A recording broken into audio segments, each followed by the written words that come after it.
वही एक चीज है। कभी कभी देखा गया कि मतलब गलत नहीं करते तभी भी मतलब कभी। अब ऐसे आप अच्छे हो, निरपराध हो, कोई पाप नहीं किया, लेकिन वो पाप जिसका आपको कभी दंड नहीं मिला और आपसे गलती हुई, आपने कभी प्रायश्चित नहीं किया, वो आपको असली सत्य जगह में जहां बिल्कुल निर्दोष हो वहां दंड दिलवा देगा। ये हमारी बात को मान लेना। वो हमारे कर्म का फल हमको भोगना पड़ेगा। रामकृष्ण परमहंस जी बहुत दिव्य अवस्था को प्राप्त महापुरुष, गले में कैंसर था। क्यों था भाई? भीष्म जी को 6 महीना बाणों की सजा सैया पर सहन करना, ये क्या है? अवश्य में भोक्तव्यम कृतम कर्म शुभाशुभम। बिना किसी हमारे कर्म के हमको कोई फंसा नहीं सकता। ये सत्य बात है कि वर्तमान में आप बिल्कुल निरपराध हैं, लेकिन आपको दंड मिल रहा है वो आपका पूर्व कर्म, जबरदस्ती, जिसको आपने कभी व्यक्त नहीं किया, जिसको कभी दंड नहीं भोगा गया, वो आपको दंड भुगता रहा है। इसके अलावा कोई भी हमें दंड नहीं दे। को ना काहू के सुख दुख कर दाता, निज कृत कर्म भोग सुनु भ्राता। कुछ अपराध ऐसे होते हैं जो तत्काल निपट जाते हैं, और कुछ ऐसे होते हैं सही ईमानदारी से देखो अपने लोग सब, जिनको कोई नहीं जानता है और आप जानते हैं। इसी जन्म में ऐसी कितनी सैकड़ों गलतियां हैं जो हमारी गलतियों का कोई दंड नहीं मिला है, और हमने गलती की है और हम कभी गलती माने नहीं और छुपा के मुस्कुरा के कि हम बड़े चतुर हैं। नहीं, चतुर नहीं, वो बीज बो गया है। अब वो ऐसी जगह फंसाएगा जहां तुम कसम खाओगे कि हमने बिल्कुल नहीं किया, और मानते आपने नहीं किया, लेकिन ये वो कर्म का दंड है जो आप बीज बोए हो। आप उसका दंड नहीं, उसका प्रायश्चित नहीं, कोई जाना नहीं, वो दंड है। तो लोग भगवान पर आरोप करते हैं कि हाथ उठा कहते हैं, सत्य कहते हैं मैं निर्दोष हूं, पर उस भगवान ने देखो मुझे दंड दिया, पक्का समझो उसके यहां न्याय होता है। तो ईमानदारी से देखो, इसी जन्म में देखो, क्या हर पाप का प्रायश्चित आपको मिला है? हर दंड मिला है? 5 मिनट की गलती खुल जाती है तो 20 साल की सजा होती है, और ज्यादा हो जाए तो कब फांसी की सजा हो जाए। ऐसी कितनी गलतियां की है जो भगवान ने बख्श दिया है और आपकी छुपी हुई है। हम सब उसी लाइन में खड़े हैं। हम ये कहते हैं कि आज तक बड़ी कृपा हुई, वैज्ञानिकों के पास इतनी क्षमता नहीं है कि वो हमारे पूर्व चिप को टीवी में दिखा सके, नहीं तो अच्छे अच्छे की पोल खुल जाए। नहीं, बोले 10 वर्ष से 20 वर्ष की अवस्था का ऑन किया, बोले गजब हो गया यार, ये आदमी, ये तो कहो इज्जत बची हुई है, नहीं बची? हाँ, तो वो बात हम जानते हो, तुम जानते हो। तो भगवान को कोसो मत, ईमानदारी से तुम न्याय करो। अगर यही तुम्हारे आचरण किसी और के होते और तुमको न्यायाधीश बनाया जाए, इसे दंड दो, तो कितने तुम आक्रोश में आके दंड देते। जो तुमने अपराध किए, जिनको खिलवाड़ समझते हो, वो पापाचरण हुआ है, सबसे हुआ है। कोई ऐसा यहां जन्मता नहीं है भगवान और भगवान के महाभागवत के सिवा। भूमि परत भा ढावर पानी तिम जीवई माया लपटानी, गलती हो जाती है। तो हम ये कभी ना कोसे कि हम अपराध नहीं करते पर हमको दंड मिला, इसका मतलब भगवान के दरबार में न्याय नहीं है, अन्याय है। कभी ऐसा नहीं। वो पाप है जो तुम्हारा दबा हुआ था, उसका दंड मिला पक्का। महाराज जी, इसमें एक चीज सोचनी है मुझे, जैसे जो हम नाम जप कर रहे हैं तो उससे हमें तो पता नहीं पहले क्या पाप है। अब तो हम जैसे सत्संग नहीं, आज के जीवन में तो पता है ना तुम्हें। आज तो मैं कुछ ऐसा मतलब कोशिश करता हूँ कि मुझसे कोई पाप ना बने। नहीं भैया, कोशिश, और आज कोशिश कर रहे हो पूरा, देखो आप जब से होश संभाला है, अगर हम उसको सही मायने में दायरे में खींच करके आपसे निर्णय करवाएं तो आपके द्वारा ही ऐसी गलतियां कोई ये नहीं कह सकता। झूठ भले बोल सकते हो, कोई ऐसा नहीं कह सकते। क्यों? सर्दी आती तो सबको सर्दी लगती है, गर्मी आती तो सबको गर्मी लगती है। ऐसे सब विकारों से रचना है इस शरीर की, केवल अध्यात्म के द्वारा रोका जा सकता, दूसरा कोई उपाय नहीं है। ये इंद्रिया मन पापाचरण ही कराते हैं। इसमें मतलब हमारे आगे दलील किसी की इसलिए नहीं चलेगी क्योंकि हम उसी विषय में घुसे हुए हैं। अध्यात्म हमारी पढ़ाई है, उसको एक एक, जैसे नहीं होता, जितने भी डॉक्टर हैं वो ये सब खोखे के हैं, पांच भौतिक इस ढांचे के, लेकिन इसके अंदर 2 शरीर हैं, सूक्ष्म शरीर और कारण शरीर। उनसे परिचय किसी का नहीं है। अध्यात्म उनका ऑपरेशन करता है, ध्यान रखना। तो जब तक अध्यात्म की जानकारी नहीं हुई तब तक हमसे गलतियां होंगी, होती रहेंगी। तो नाम जब से इसको हाँ, तो इतना नाम जप हो कि आप देखो, नाम जब शुरू करोगे तो आप पहचानो ना, जहां नाम जब शुरू करोगे गंदगी शुरू हो जाएगी। हाँ, गंदी गंदी बातें आने लगी मन के पहले जैसे हाँ, वो क्या है, तुम्हारे मन की सामग्री बाहर निकल रही, वो निकल रही है अभी। हाँ, धीरे धीरे निकल रही। पर इतना नाम जप करो, अब जैसे नाम जप से सारे पाप नष्ट हो जाते हैं, पक्का नष्ट हो जाते हैं। हम बिल्कुल स्पष्ट, हम कोई अंधविश्वास वाली बात नहीं करते। पूर्व के सारे नष्ट हो गए, आगे संभाल के चल रहे, गलती हो जाएगी भगवान क्षमा करेंगे, उसके पाप नष्ट करेंगे। आज जो आप नाम जप कर रहे हो, वर्तमान में जो आपके मन के पाप है वो नष्ट हो रहे हैं, जो आपके पूर्व के जमा भूत के वो नष्ट हो रहे हैं। लेकिन उस भूत से जो इसका निर्माण हो गया है उनको भोगना पड़ेगा, बड़े बड़े महापुरुषों को भोगना पड़ा है, समझ रहे ना आप। खूब नाम जप करते रहो, नाम जप से सब पाप नष्ट हो जाते हैं। आप जैसे कहते हो कि नाम जब से सब कुछ मिल जाता है, तो मैंने पूरी जिंदगी आप पे वो कर दिया कि मैं हर चीज अपने नाम जब से पा सकता हूँ। बस तुम नाम जप राधा राधा राधा करते रहो, पापाचरण से बचते रहो, कायर बन के बैठना मत, खूब मेहनत करो, परिवार की सेवा करो, ये परिणाम आपको महामंगल कर देगा। इसमें एक चीज मैंने पूछनी थी। तो अब जैसे मैं काम करता हूँ, मेरा रियल एस्टेट का काम है, प्रॉपर्टी का किराए पे घर दिलाना और परचेज। मेन प्रश्न बोलिए। प्रश्न ये है कि मेरा साथ में फाइनेंस का भी काम है, तो वो कोई गलत तो नहीं है उसमें? भैया, हमको व्यापार संबंधी ज्ञान नहीं, कि अब जैसे आप कह रहे हो फाइनेंस, हमें पता ही नहीं फाइनेंस की ए गंगा ब्याज पे पैसे जैसे बैंक देता है, कमेटियों का काम है उसमें। वो हमें लगता है ना कि जैसे ब्याज शब्द से इतना तो मतलब पता है कि जो ब्याज पर ब्याज ऐसे लेते हैं वो गलत है, ऐसा हमने सुना है, पढ़ा नहीं है, हमें स्पष्ट बता रहे हैं। और इस विषय का हमें ज्ञान भी नहीं है क्योंकि ये हमारा विषय नहीं रहा। तो हमें लगता है करोड़ों लोग ब्याज से जीते हैं। जैसे बैंक में पैसा जमा कर दिया जाता है तो सरकार उसे देती, ये दोषयुक्त नहीं है। हमें ऐसा, जैसे कभी ये प्रसंग भी आया तो हमें लगा जैसे पहले जमींदार लोग थे ना, कि ब्याज पर ब्याज हो ऐसे करके लोगों का धन अपड़ाना, लोगों को पीड़ा देना। ऐसा स्पष्ट में है कि आज आपको काम है, आप हमसे 50,000 रुपए ले रहे हैं, लेकिन हम आपको 5 रुपए के दर पर या 6 रुपए के दर पर देता हूं, वो आप वापस कर दीजिएगा, इतने पैसे दे दीजिएगा। तो वैसे उचित ये है कि यदि हम किसी का सहयोग कर पाए परित की भावना से तो अति उत्तम है। पर सरकारी ब्याज से लाखों करोड़ों लोग जीते होंगे, हमें लगता है और ज्यादा जीते होंगे। क्यों? हमें लगता है कि अधिक मात्रा में सरकारी ब्याज से काफी का जीवन चलता होगा। हाँ, तो ये ब्याज निषेध नहीं है। हाँ, ये ब्याज निषेध नहीं है, क्योंकि ये सरकार को हमने दे दिया और वो हमको बाद में इतना, तो वो चलेगा। लेकिन ये जो होता शोषण वृत्ति वाला, हमें लगता है उसका निषेध होना चाहिए। किसी को दे के फिर शोषण वृत्ति करे तो उसका निषेध है। अब ज्यादा तो हमें इस विषय का ज्ञान है नहीं, स्पष्ट कह रहे क्योंकि हम बाबा जी रहे, भगवान का भजन न ब्याज दिया न ब्याज लिया है तो अब इसका तो ज्यादा हमें ज्ञान है नहीं। वो कह राधा राधा कहो और खुद पता चल जाएगा गलत है कि सही, वो अंदर से भी पता चल जाएगा, भगवान पता है। और या फिर कोई जो दोनों में प्रवीण हो, व्यवहार में भाई प्रवीण हो, तो वो बता सकता है। हमारा तो अध्यात्म का विषय इतना जरूर लगता है कि वो कोई धर्म नहीं होगा जो दूसरे के दिल को दुखाए, इतना जरूर हम समझते हैं। दूसरे के दिल को दुखाए वो कोई धर्म नहीं होगा। चाहे कोई भी क्रिया हो, दूसरे के दिल को दुख पहुंचे, दूसरे का शोषण, उसे धर्म नहीं कहते। जिसमें दूसरे का हित हो, दूसरे का मंगल हो, उसे कहते। अपना भी हित हो और दूसरे का भी हित हो। अभी आप विचार कर लीजिए। ललित भारद्वाज जी, दिल्ली से। राधा वल्लभ श्री राधा वल्लभ श्री हरिवंश महाराज जी, आपके चरणों में कोटि कोटि प्रणाम।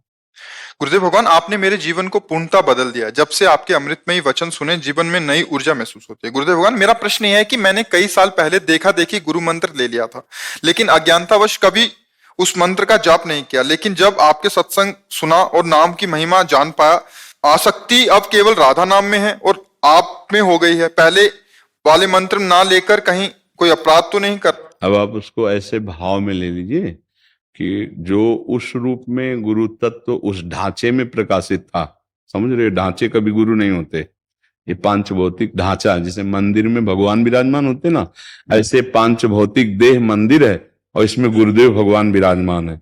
वो भगवान है। गुरुदेव कोई व्यक्ति नहीं होते, व्यक्ति कभी गुरु नहीं बन सकता। गुरु परब्रह्म परमात्म तत्व है और वो सर्वत्र है। अखंड मंडलाकारम व्याप्तमेन चराचरम तत्पदम दर्शितमेन तस्मै श्री गुरुवे। हम अज्ञान के कारण किसी एक रूप में गुरु की भावना कर लेते हैं कि हमारे गुरुजी गोरे, हमारे गुरुजी ऐसे, हमारे गुरुजी अमुक जगह। लेकिन सच्चा शिष्य वही है जो हर जगह अपने गुरु तत्व को देखता है। अखंड मंडलाकारम व्याप्तमेन चराचरम तत्पदम दर्शितमेन तस्मै श्री गुरुवे नमः। तो वो भाव करो कि जो गुरु जी ने हमें मंत्र दिया, हम भले नहीं जपा लेकिन उसका फल मिल गया, कि इस रूप में मुझे गाइड करने वाले परमार्थ के गुरुदेव मिले और राधा नाम रूपी अमृत फल मिला, और उसको चखो। अगर हम ये मानेंगे कि वो लघु और ये श्रेष्ठ, तो आगे चल करके भाव बिगड़ जाएगा, क्योंकि नींव सही नहीं है। नींव ये माननी है कि उसी रूप में जो गुरुदेव कृपा कर रहे थे, वो इस रूप में आकर के वो जो मंत्र दिया उसकी कृपा हुई कि ये नाम प्राप्त हुआ। इसमें रति कर लो, कोई परेशानी नहीं, आपका सतमार्ग पुष्ट हो जाएगा। और धन्यवाद है कि आप संत वाणी पर श्रद्धा और विश्वास किए। संत वाणी पर श्रद्धा विश्वास आप किए, इसलिए आपको धन्यवाद कि आपने अपने ऊपर कृपा करके अपने उद्धार के लिए कदम बढ़ा दिए। संत कृपा और हरि कृपा सब पर है, लेकिन अपने ऊपर कृपा कर ले वो महान। हमारी बात को समझना। जैसे हमने रसोई परस कर रख दी, अब आप पा लो तो हमारी मेहनत सार्थक हो गई ना, और आप स्वस्थ हो जाओगे, आपका पेट भर जाएगा। ऐसे ही हम सब शास्त्रों से बीन बीन करके शब्द, सब संतों से अपने अनुभव के मिला के रसोई तैयार करके सत्संग दे दिया। अब उसको आप स्वीकार कर लो, आप परमात्मा प्राप्ति के योग्य हो जाए। तो मेरी मेहनत सफल हो गई, मेरा शरीर धारण करना सफल हो गया, और आपका काम बन जाएगा कि आप दुख निवृत्ति परमानंद की प्राप्ति हो जाएगी। खूब नाम जप करो, कहीं दोष दर्शन मत करो। भाव यही रखो, भगवान जिसको जैसा चला रहे हैं वैसे चल रहे हैं। हमको भगवान जहां जहां हाथ पकड़कर जैसे आगे बढ़ाते जा रहे हैं वैसे हम चल रहे हैं। बड़ी कृपा भगवान के, बस इतना। किसी पर दोष दर्शन करके, किसी को लघु मानकर, किसी को हे भाव से, तो वो भाव आपको आगे गिरा देगा। ये बहुत सूक्ष्म विषय परमार्थ का है, अध्यात्म का। वो भाव आपके साथ ही चल रहा है, और कहीं ऐसी जगह जहां आपको उन्नति प्राप्त करनी हो वहीं वो आपको गिरा देगा। इसलिए विश्व में कहीं भी लघु भाव नहीं होना चाहिए, हे भाव नहीं होना चाहिए। और सच्ची मानिए, आप जैसे फिल्म देखते हैं तो आप उससे उदाहरण लीजिए। अगर आप अभिनय करने वाले को पहचानते हैं तो कभी वो बहुत अच्छा पॉजिटिव अनुभव करता है उसके रोल से, और कभी निगेटिव, बहुत दुष्ट रोल वो कर रहा है। लेकिन आपके मन में क्या होता है? ये जो अभिनय कर रहा है ये बुरा आदमी नहीं है, ये अभिनय कर रहा है केवल। ऐसा होता है नहीं। ऐसे ही आप सच्ची मान लो, इस पूरे संसार के रंगमंच पर केवल श्री कृष्ण है। मत्ता परतरम नान्यत किंचिदस्ति धनंजय, किंचन मात्र मेरे सिवा कुछ नहीं। अब वो स्वांग कर रहा है, वाराह रूप लेके, सूकर का रूप लेके, मत्स्य रूप लेकर, कूर्म रूप, नर रूप लेकर के। अब उसी में कहीं तमोगुणी, कहीं रजोगुणी, कहीं सतोगुणी ये लीलाएं चल रही। अब आप नहीं जान रहे हो तो आप कह रहे हो ये बहुत बुरा आदमी है। नहीं, बुरा नहीं, बुरा स्वांग है उसका। चूंकि इस समय वो तमोगुण का रोल कर रहा है, इस समय रजोगुण का स्वांग रच रहा है, इस समय सतोगुण का रच रहा है। हमारी बात समझ में आ रही? और एक है त्रिगुणातीत लीला जो माया रहित है, उसी की प्राप्ति के लिए हम भजन कर रहे हैं। तो हम किसी की निंदा करेंगे, मानो अपने श्री कृष्ण की निंदा कर रहे, अपने गुरु की निंदा कर रहे, अपने हरि की निंदा कर रहे। नहीं, वो बुरा है, नहीं वो बुरा नहीं है, बुरा स्वांग कर रहा है। ये बात समझ लो, अंदर तत्व है। जैसे कई बार हमने सरल भाषा में बताया कि हीटर में गर्मी, एसी में ठंडी, फ्रिज में बर्फ जैसी ठंडी एकदम। बिजली एक ही है ना, यंत्र के प्रभाव से उसका परिणाम अलग अलग दिखाई दे रहा है, लेकिन पावर एक ही है। बस हम पावर को देख लें तो दोष दर्शन खत्म हो जाए। सब में एक भगवान का पावर है। अब उस पावर का यंत्र के कारण प्रयोग अलग अलग हो रहा है। अब वो तमोगुणी है तो तमोगुणी आचरण करेगा, हिंसा क्रोध बवाल रचेगा। रजोगुणी है तो भोग ऐश्वर्य अभिमान, और सतोगुणी है तो दया श्रद्धा भक्ति दिखाए, और त्रिगुणातीत है तो भगवत स्वरूप है। ए भाई, हम दूसरों पर दोष दर्शन ना करें, हम सहनशील बने, नाम जप करें, सब में भगवत भाव धीरे धीरे ले आए तो जीवन मुक्त हो जाएंगे। ना हम स्त्री है, ना पुरुष है, ना बुरे हैं, ना भले है। ये नाटक चल रहा है। ये पहले रूप नहीं था, ये अभी कुछ दिन बाद नहीं रहेगा। ये बीच में भास रहा है। मैं पहले भी था, मैं अब भी हूं, और मैं बाद में भी रहूंगा। मैं, समझ रहे हो ना? मैं में जो जोड़ा गया वो पहले भी नहीं था, अब भी नहीं है, और आगे भी नहीं है। अब भी नहीं कैसे? जैसे हम यमुना जी के जल को देखा, बोला ये वही जल है, तो सही पूछो तो जिस पे पहली दृष्टि पड़ी वो कितने हाथ दूर निकल गया जल। समझ रहे ना? ऐसा प्रवाह चल रहा काल का, अज्ञानी जीव समझ नहीं पा रहा। इसलिए बहुत कृपा है उनके ऊपर, जो शराब नहीं पीते, मांस नहीं खाते, पराई माताओं बहनों से बेविचार नहीं करते, नाम जप करते हैं, धर्म पूर्वक धन कमाते हैं, अपने परिवार की सेवा करते हैं। भगवत प्राप्ति के लिए पर्याप्त है, इतना समझ लो। ये जो हम बात कहे, अगर ऐसे चल रहे हो तो तुम्हें किसी से आशीर्वाद मांगने की जरूरत नहीं। भरपूर आप पर भगवत कृपा है, आप अपना कल्याण कर लेंगे और आप दूसरों को भी सुख देने वाले बन जाएंगे। और जो ये गंदे आचरण करते हैं उनका तो पशुवत जीवन है। मनमानी कर लो भाई, आगे जब विधान आएगा, फसल बोए हो ना, तो जब फसल काटोगे तब फिर पता चलेगा। अभी तो कोई बात नहीं है, अभी फसल बो रहे हो इसलिए आपको पता नहीं चल रहा, जब काटना पड़ेगा तब पता चलेगा। इसलिए बहुत सावधानी से, आपका जीवन बहुत कीमती है, एक एक श्वास आपकी बहुत कीमती है। आप राधा राधा बोलिए, अच्छे आचरण कीजिए, दूसरों को सुख पहुंचाइए, और धर्म पूर्वक धन कमाइए, भले नमक रोटी खाने को मिले, चैन से जिए। अगर आप दूसरों को दुख देकर, हिंसा करके, व्यभिचार करके ऐसे धन एकत्रित करोगे, वो अशांति पैदा करेगा। इस लोक में भी आपको अशांति रहेगी और बाद में परिणाम में आपको दुर्गति भोगनी पड़ेगी। देखो, कानून के खिलाफ में अगर फंस गए तो आजीवन कारावास, फांसी की सजा सब होती है ना। ऐसे ही ये तो एक देश का संविधान है, पूरे अनंत ब्रह्मांडों का एक संविधान है, जिसे भागवतिक संविधान कहते हैं, और उसमें दंड मिलता है नरक में। ऐसा ना समझो कि कोई गप है, जैसे कह दे कि जब चोरी करोगे, पकड़ोगे, जाओगे तो बहुत पिटाई होगी और सजा होगी, बोले गप है। तो जब फंस जाते तब हमें, एक बार गंगा किनारे एक मिले थे हमें, जो मतलब ऐसे आचरण करते थे, वो छुपे छुपे भाग रहे। तब उन्होंने हम कहा तो आपको कष्ट भी हुआ होता? वो हाथ दिखा रहे थे, नाखून सब उखड़े हुए उनके थे। उनका ऐसी दुर्दशा होती है जब पुलिस के चक्कर में फंस जाए, हर रोम रोम कहता कभी गलती नहीं करेंगे, कभी पाप नहीं करेंगे। तो यहां तो कम से कम थोड़ी दया तो है, हृदय है। नरक में हृदयहीन है दंड देने वाले, यमदूतों के पास हृदय ही नहीं है, हृदयहीन। इसलिए पापाचरण मत करो, गंदे आचरण से कभी किसी को सुख नहीं मिला। खूब नाम जप करो। आप जैसे जैसे नाम जप करेंगे, गंदे आचरण छोड़ेंगे, वैसे वैसे सब संतों की कृपा आपके ऊपर अपने आप आ जाएगी। ये जामवंत जी कह रहे हैं भगवान श्री राम जी से, जामवंत कहा सुनु रघुराया, जा पर नाथ करहु तुम दाया, ताहि सदा शुभ कुशल निरंतर, सुर नर मुनि प्रसन्नता ऊपर, सोई विजयी विनयी गुण सागर, तासु सुजस त्रैलोक उजागर। जिस पर भगवान की दया है उस पर सब ऋषियों की दया है। क्या दया? भगवान की दया का लक्षण ये कि हम गंदे आचरण नहीं करते, हम नाम जप करते हैं, हम धर्म पूर्वक अपने कर्तव्य से धन कमाते हैं, परिवार की सेवा करते हैं, समाज की सेवा। ये है भगवत दया पात्र का लक्षण, भगवत कृपा पात्र का लक्षण। ऋषि जी मथुरा से राधा वल्लभ श्री हरिवंश महाराज जी, क्या सत्संग सुनते समय नाम जप करना चाहिए, और करना चाहिए तो किस प्रकार करना चाहिए?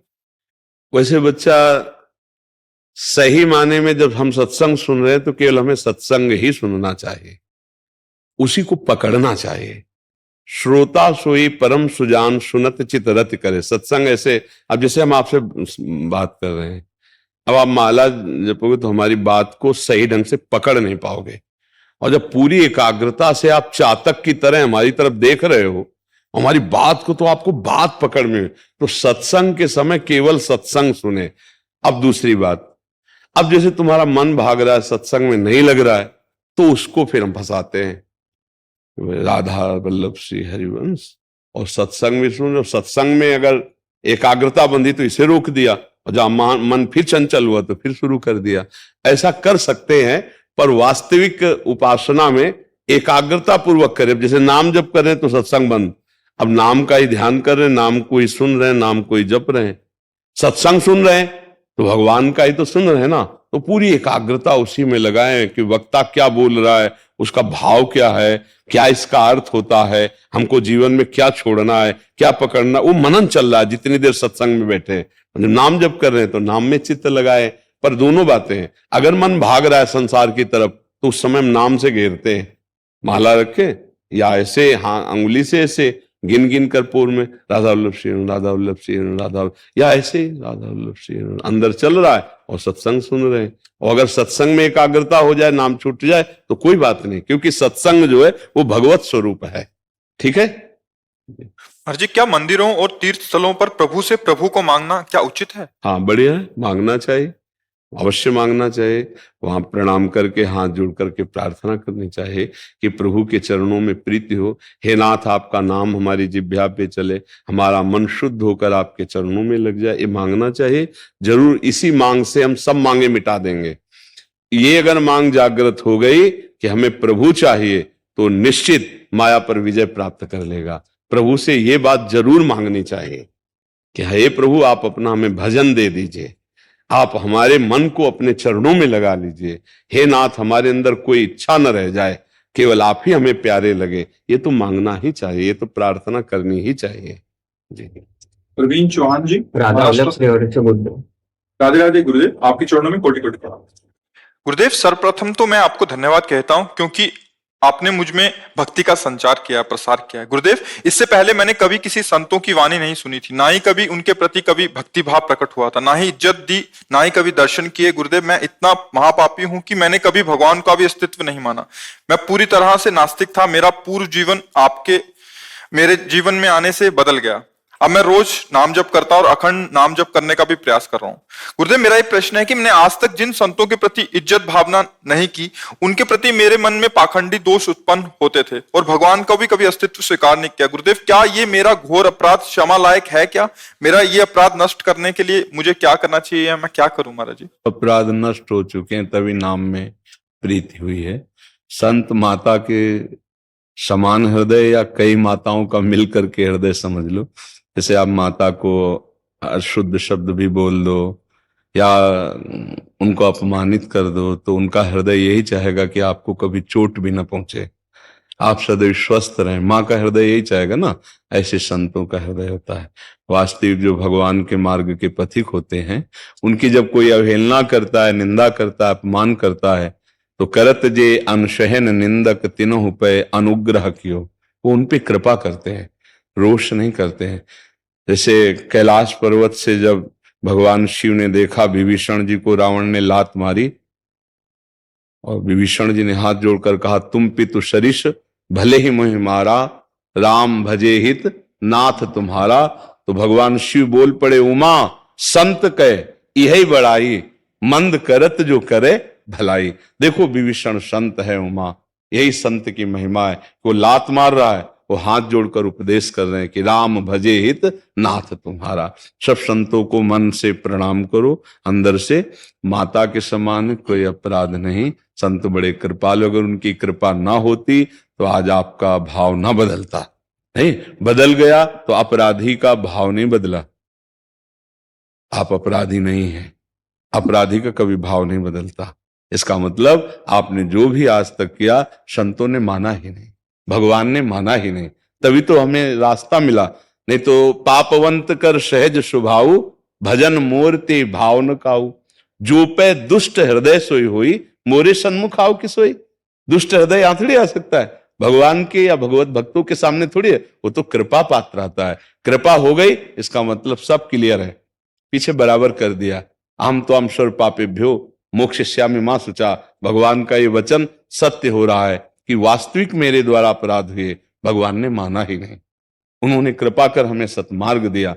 अब ऐसे भगवान और ऐसे भगवान के भक्तों के चरणों में बार बार नमन, और हम दैन्य होकर अपने जीवन को सार्थक करें। बड़ी कृपा हुई जो आपने दुर्गति से अपने आप को कृपा करके बचा लिया, नहीं तो वैष्णव संतों के प्रति जो हमारी भावना नकारात्मक थी वो हमारा नाश कर देती पक्का।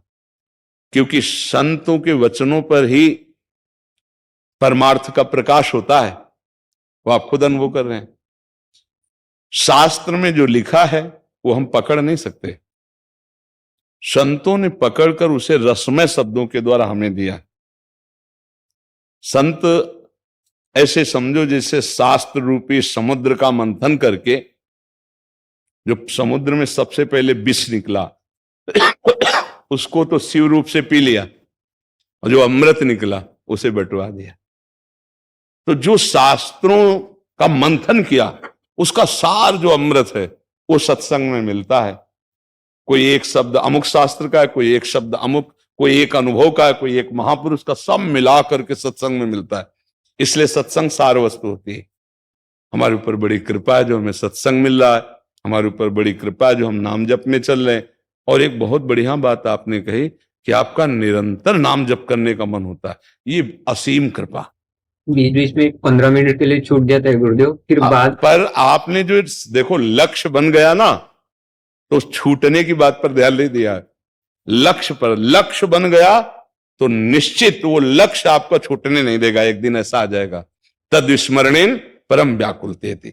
अगर एक क्षण के लिए भी विस्मरण होगा तो लक्ष्य बन चुका है ना कि निरंतर भजन, तो व्याकुलता पैदा हो जाएगी। आप चलते रहिए, खूब नाम जप कीजिए, आहार शुद्ध रखिए, आचरण शुद्ध रखिए, और दूसरों में दोष दिखाई देने पर भी उसकी निंदा मत कीजिए।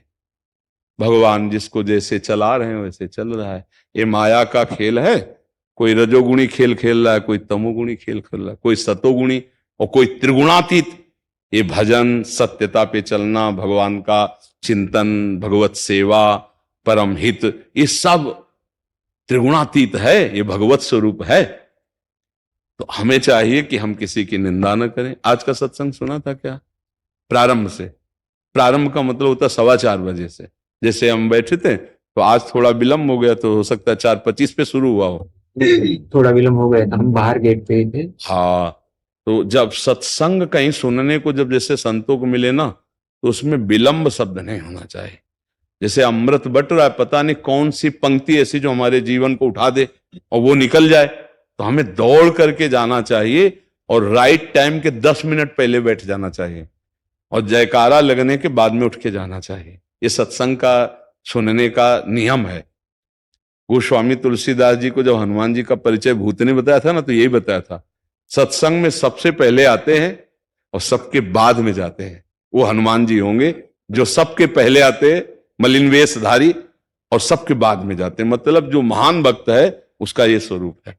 उनको क्या सुनना है, वो ज्ञानी नाम अग्रगण्यम, लेकिन सत्संग की महिमा है। तो अगर आज सुने होते तो बहुत बढ़िया। इसमें से किसी ने सुना आज का सत्संग? हाँ, उसमें सबसे बड़ी बात थी सहनशीलता। यदि आपको कोई गाली देता है, अपमान करता है, निंदा करता है, यद्यपि आप में सामर्थ्य है कि आप उसको दंड दे सकते हैं, लेकिन आप सह गए, तो आपको भगवान इतनी ऊंचाई पर चढ़ा देंगे, फिर कोई अपराध करेगा भी तो आपको गुस्सा नहीं आएगा। काम क्रोध लोभ आपको छू नहीं सकेंगे। ये अध्यात्म की सामर्थ्य है। ये शारीरिक बल नहीं काम करता, इसमें अध्यात्म बल काम करता है। तो अब जैसे कोई गलत है, हमें दिखाई दे रहा 100% गलत है, पर हमें यह मानना है कि ये माया के द्वारा प्रेरित है। हम उसकी निंदा करेंगे तो गंदगी अपने में लेंगे ना भैया। राधा राधा राधा। हाँ, अगर वो मित्र है, हमसे पूछता है, हमारा दोस्त है, तो हम उससे कह सकते हैं भाई देखो तुम गलत चल रहे हो, हमने संतों से सुना है, शास्त्र में सुना है, ऐसे आचरण करना गलत होता है। फिर भी नहीं मानता तो हमें ना द्वेष करना है ना मित्रता करनी, हमें दूरी हट जाना चाहिए। जाके संग कुमति मति उपजय, करत भजन में भंग, तजो रिमन हरि विमुखन को संग। पर हम उसकी निंदा नहीं करेंगे। अगर निंदा करेंगे तो उसके जो पाप हैं वो हमारे ऊपर आ जाएंगे, हमारी बुद्धि मलिन हो जाएगी और वैसे ही आचरण वाले हम बन जाएंगे।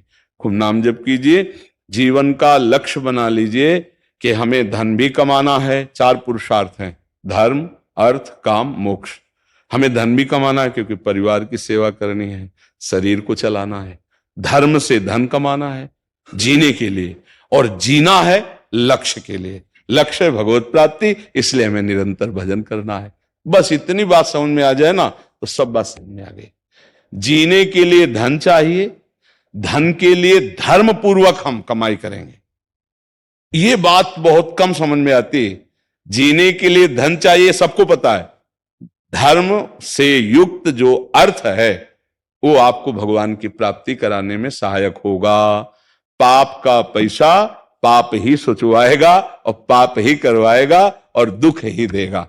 अधर्म युक्त कमाई से बचे, धर्म युक्त कमाई करे, ये जीने के लिए।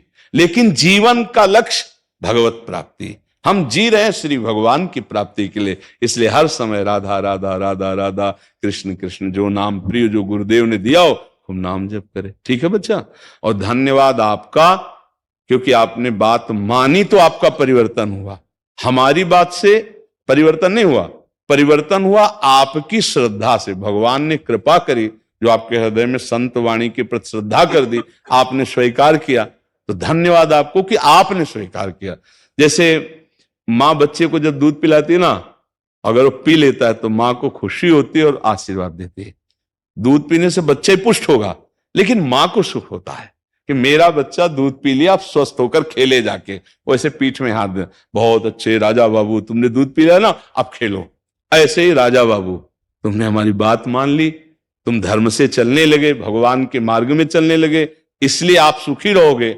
आप धर्म से चलोगे तो ये हमारे जीवन की सार्थकता है। आपने हमारे जीवन को सार्थक होने में, हमारी वाणी को सार्थक होने में सहयोग दिया, तो आपका जीवन सार्थक हुआ। ये बात से हमारा जीवन सार्थक हो गया। तो धन्यवाद आपका, जो आपने हमारी बात मानी। ये सबके लिए जो आप बात मान रहे हो, ये हमारे ऊपर कृपा कर रहे हो, क्योंकि ये हमारी ड्यूटी है। हम भगवान के सेवक हैं और ये भगवान की सृष्टि है। अगर इस सृष्टि में सुधार हो जाए थोड़ा भी, तो अपने स्वामी की सेवा कर ली ना, तो आप हमारे स्वामी की सेवा में सहयोगी बन गए, आप बात मान गए, आपका जीवन सुखमय हो जाए, यही हमारा लक्ष्य है जी। मनीष जी, शोभा जी वृंदावन से। गुरुदेव आपके चरणों में कोटि कोटि नमन। गुरुदेव भगवान, हम दोनों पति पत्नी को श्री जी की अष्टयाम सेवा करना, उनको पद सुनाना, दुलार करना बहुत प्रिय है, जिसके चलते हम अपने संबंधी जनों और आसपास के लोगों से ज्यादा व्यवहार नहीं रखते, जिससे उन लोगों को हमारा ये बर्ताव अच्छा नहीं लगता। तो गुरुदेव, ऐसा करना गृहस्थी में दोष तो नहीं है? अब आप जो अष्टयाम सेवा और श्री जी से दुलार करना अच्छा समझ रहे हैं, तो फिर वो रुचेगा भी नहीं, क्योंकि जब इधर प्रियता बढ़ेगी तो उधर प्रियता नहीं रह पाएगी।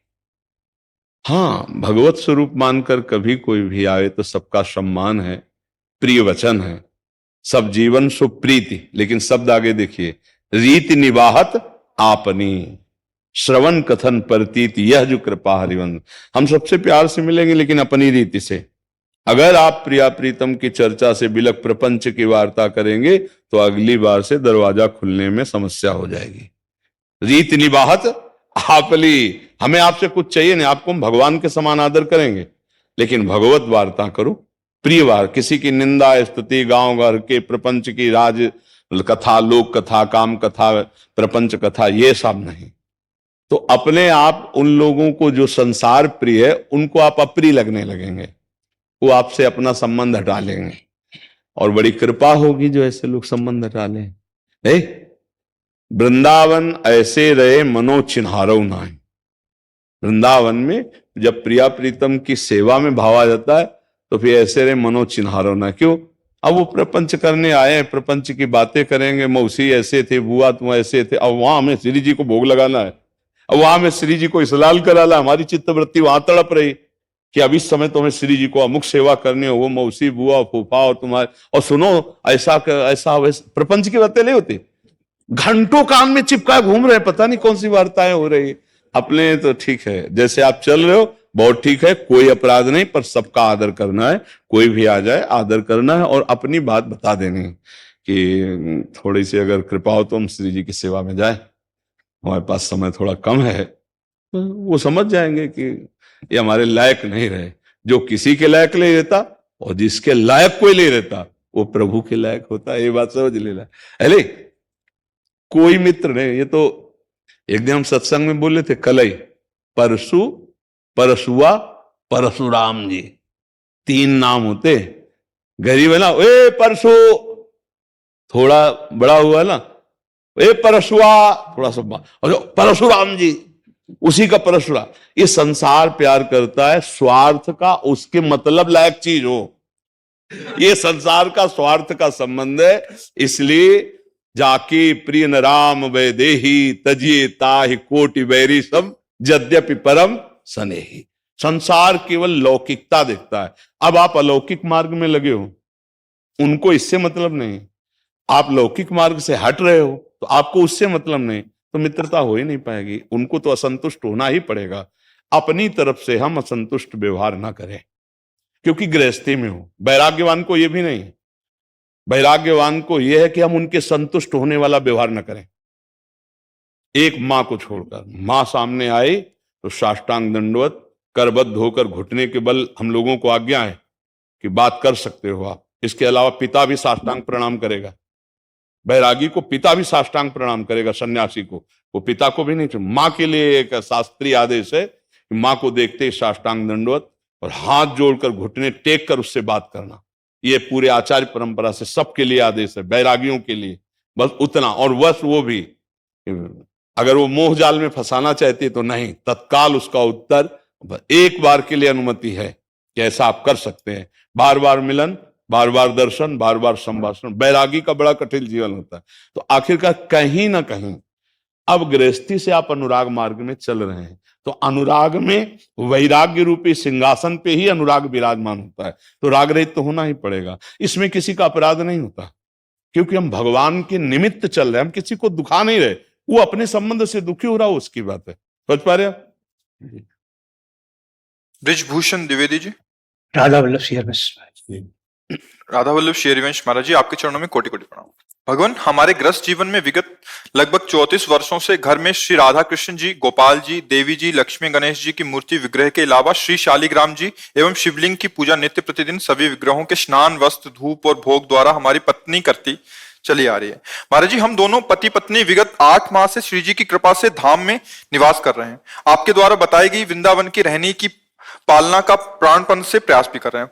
परम पूज्य गुरुदेव, आपके श्री चरणों की कृपा से दास की प्रेम भक्ति की उपासना की ओर प्रवृत्ति बढ़ रही है। यूट्यूब पर आपके ही श्रीमुख से सुना है कि प्रेम मार्ग में लौकिक और वैदिक समस्त सिद्धांतों को नमस्कार कर लेना चाहिए। अतः जब हमारे पैतृक गांव में बड़े परिवार में कोई जातक या मृतक सूतक लग जाता है, तब मैं तो उनको ना मानकर यथावत पूजा सेवा पाठ संलग्न हो जाता हूं, परंतु मेरी पत्नी मेरे विरोध करके सभी विग्रहों को स्नान, वस्त्र, धूप, भोग आदि बंद कर देती है। अब मैं उनको कैसे समझाऊं कि प्रेम। इसमें एक बात ये समझना है कि जब हम रजिस्टर्ड हो जाते हैं तो फिर किसी की नहीं चलती है ना। जैसे हम ऐसे खाकी पहन करके चौराहे पे किसी को नक्शा दिखाना चाहे तो नहीं बने। जब सरकारी बिल्ला लगा है और पास है, उस बिल्ले की दम से आपसे बलवान आदमी से भी अगर बात करेगा तो थोड़ा अदब बिल्ले का करेगा, नहीं करेगा। तो जब आप रस मार्ग में रजिस्टर्ड हो जाएंगे तो फिर आपकी छाती में अपने आप हिम्मत ऐसी आ जाएगी कि किसी की बात नहीं मानेंगे।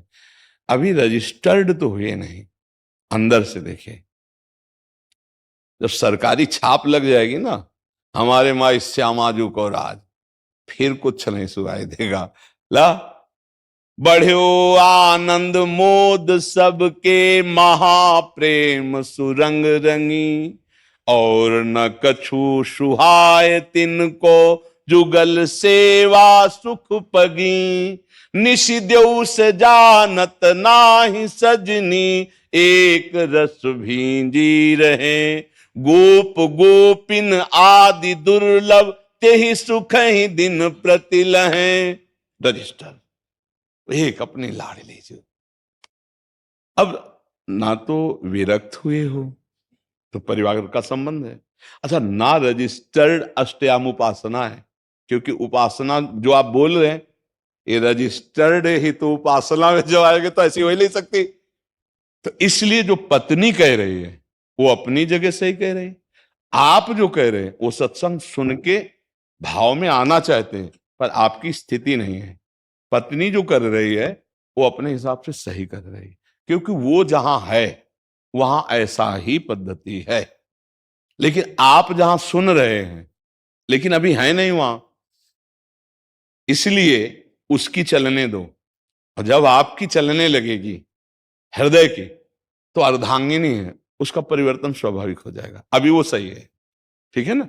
अभी आप उसका विरोध ना करके अपने भाव को बढ़ाने की चेष्टा कीजिए, क्योंकि धर्म शास्त्र के अनुसार वो जहां है वो ठीक है, वो अपना निर्णय ठीक कर रहे हैं।